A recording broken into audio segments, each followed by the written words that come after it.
historian. This is about putting economics in perspective through epistemic pluralism, a kind of Wittgenstein game. So, what is it? Upgrading economic theory and practice through a multitude of disciplinary and other robust perspectives. Epistemic pluralism refers to knowing, and pluralism refers to a minimal strategy of more than one way. Traditional economics has long used a mathematical lens. It could use, and it has used, others like neuroeconomics. But rather than a minimal strategy, a grand strategy of economics focuses on a multiplicity of perspectives. What's it for? Epistemic pluralism is a promising strategy for transforming the language games of social sciences and the individual sciences.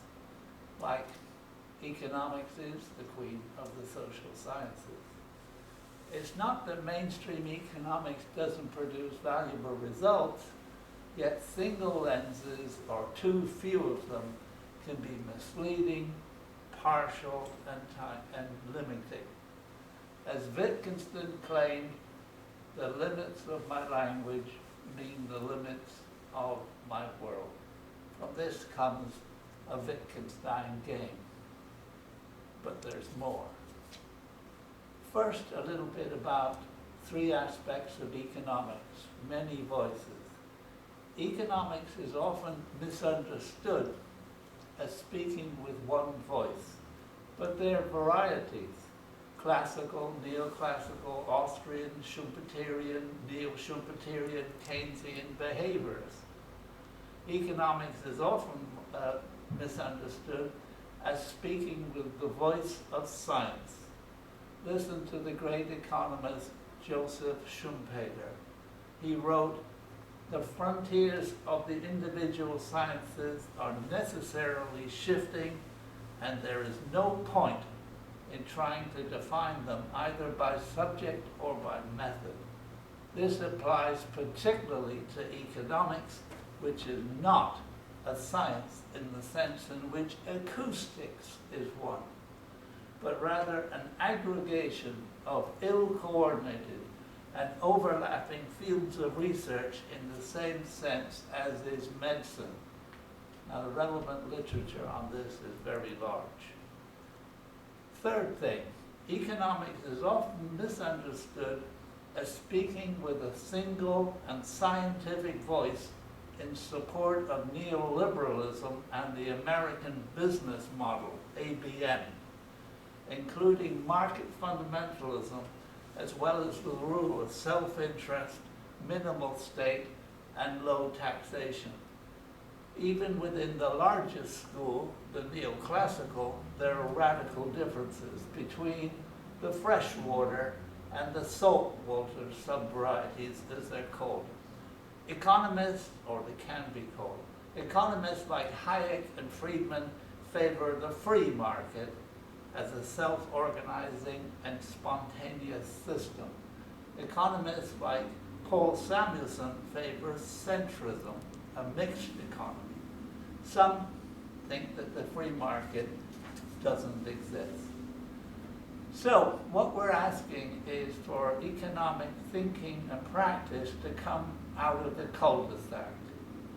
On this, for instance, some distinguished professional economists urged non-economists to join in co-shaping economic voices.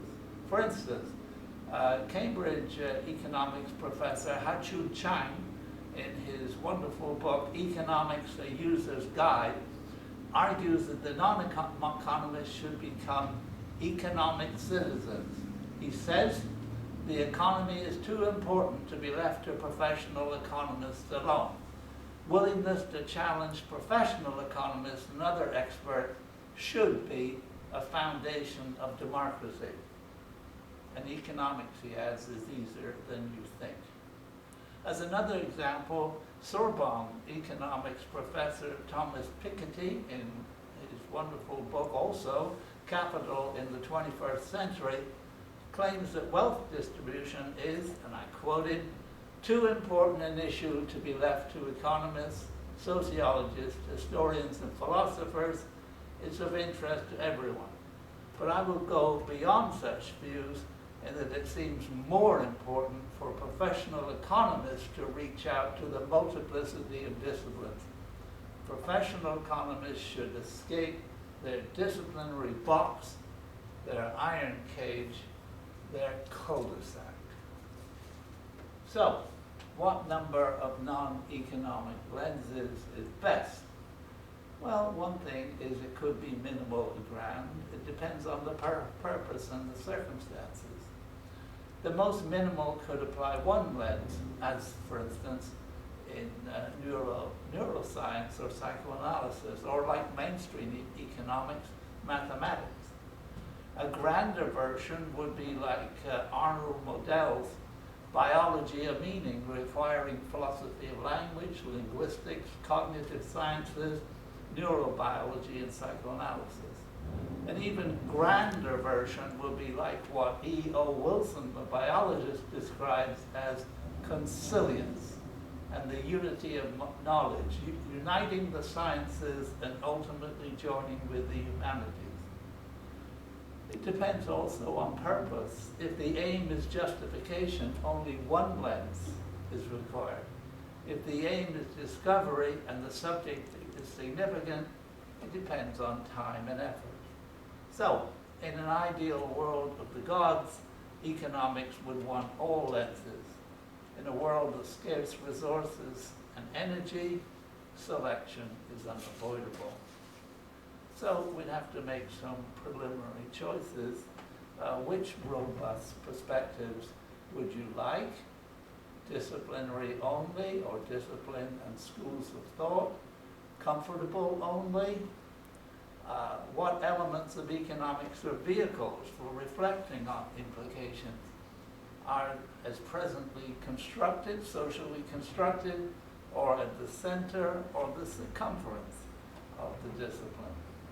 How to conceptualize lens and elements, how to summarize and synthesize, and how to reflect on the synthesis in terms of contrast with current theorizing. Well, can we stop?